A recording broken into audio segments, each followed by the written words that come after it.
Hi and welcome to Logistics Executive TV. We are here in sunny Sydney in the offices of Interport Global. We are here to talk about a major logistics infrastructure development in Australia.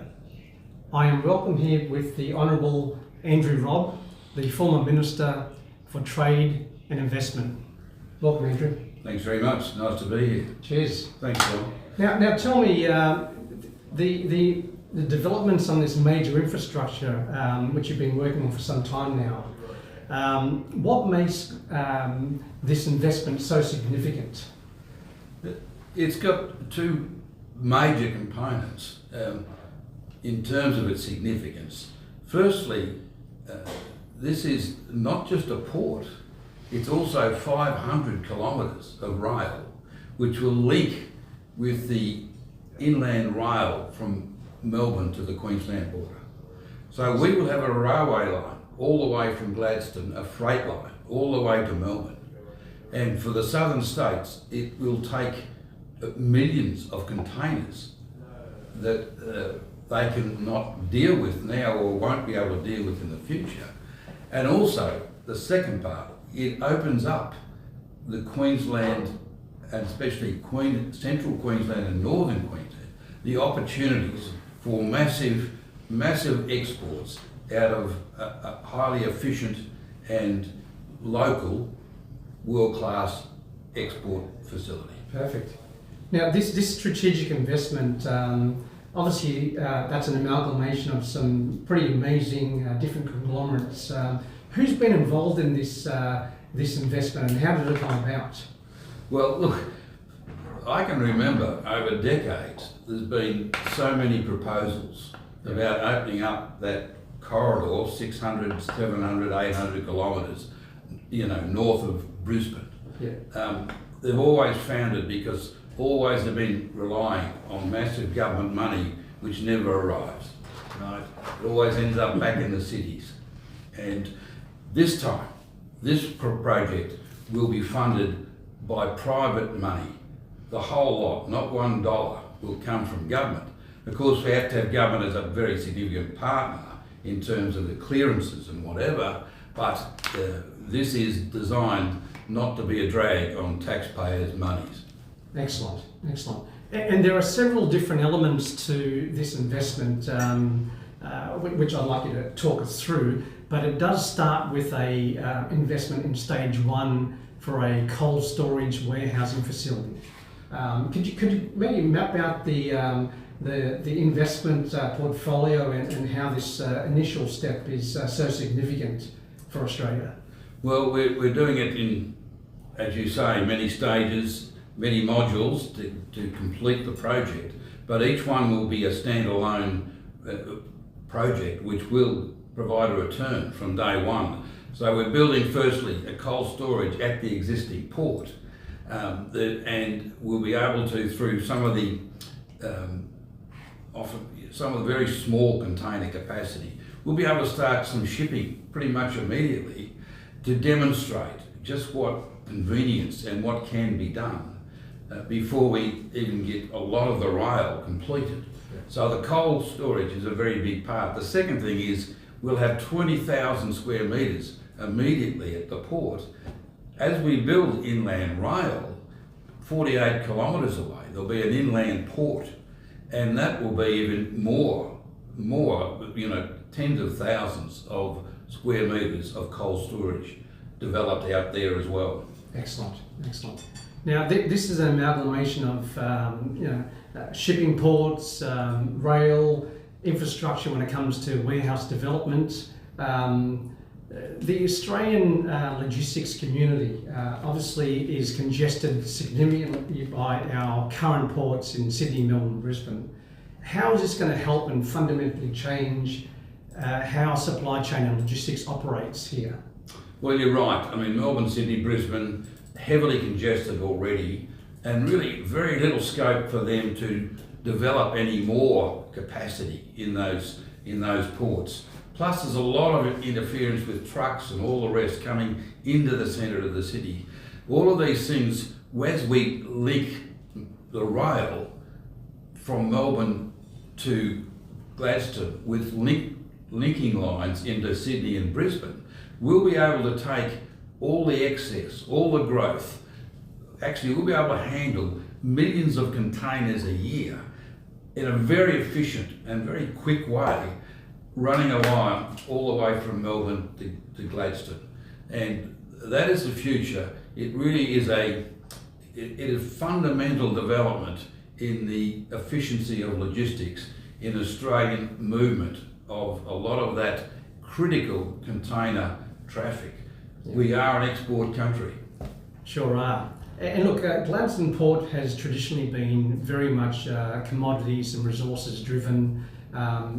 This new investment changes the game when it comes to containerised freight. Yeah. Now, with containerised freight, our clients, we deal with all the logistics and supply chain companies out here and across the region as well. They're constantly wanting to know and remove trucks from the roads that we operate in. How is this investment going to achieve this? Well, for instance, at the moment, there are literally millions of tonnes of export meat being produced in central Queensland. Yeah. It is going on 200 B doubles a week, all the way 600 kilometres down to Brisbane. That is into Brisbane, congesting Brisbane city itself. We're going to have an inland port, so we don't even congest Gladstone, 48 kilometres away, yeah. Delivered by automotive activity on rail, all the containers to an inland port.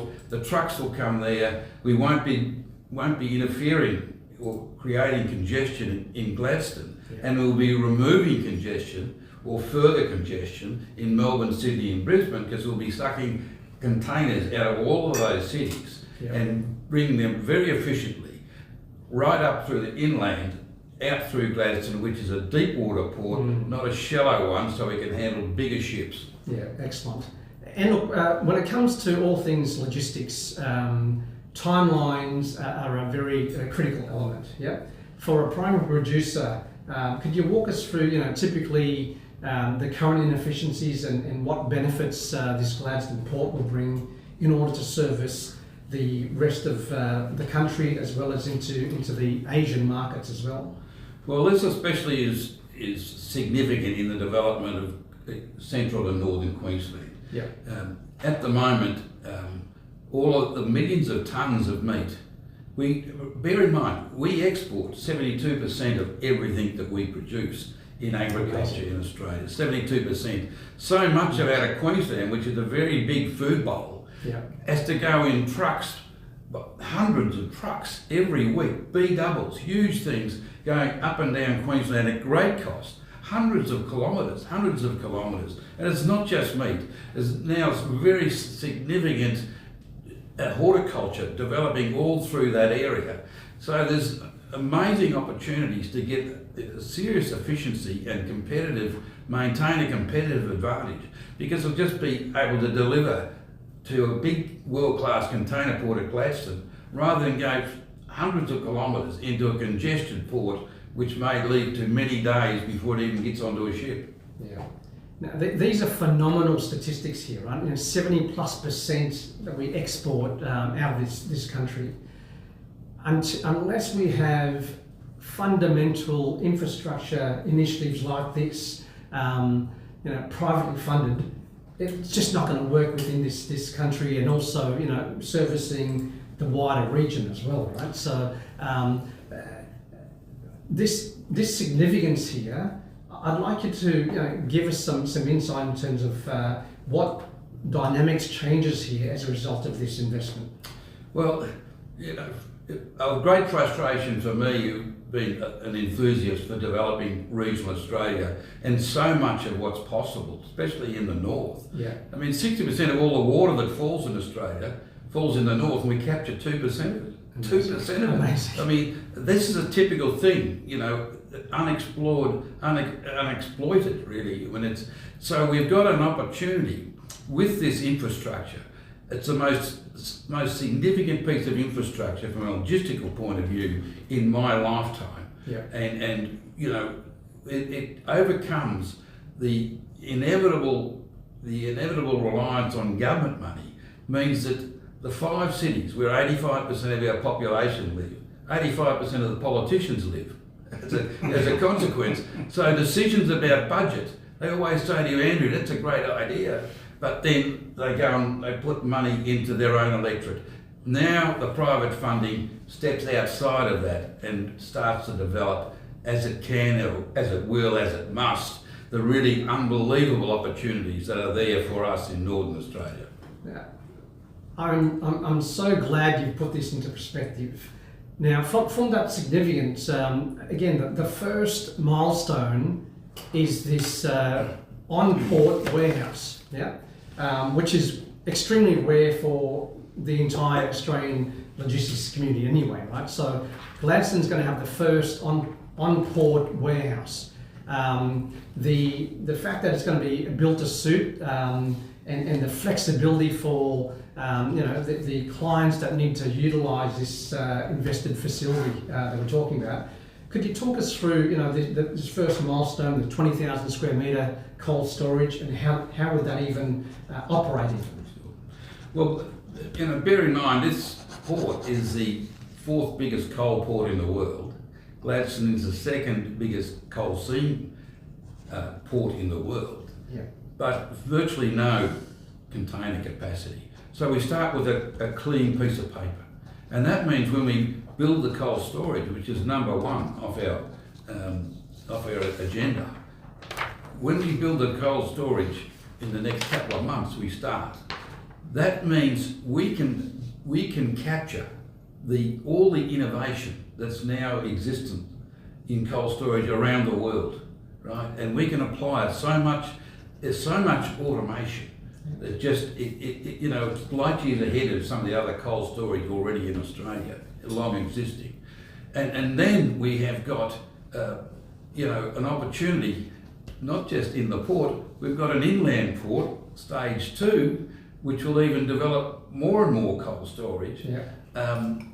Within 48 kilometres, and that will be able to grow and grow and grow as the containers and the opportunities pulling containers from Melbourne, Sydney, Brisbane up to this port. All of this comes together in a most efficient, effective, but most importantly, it's 21st century technology. Yeah.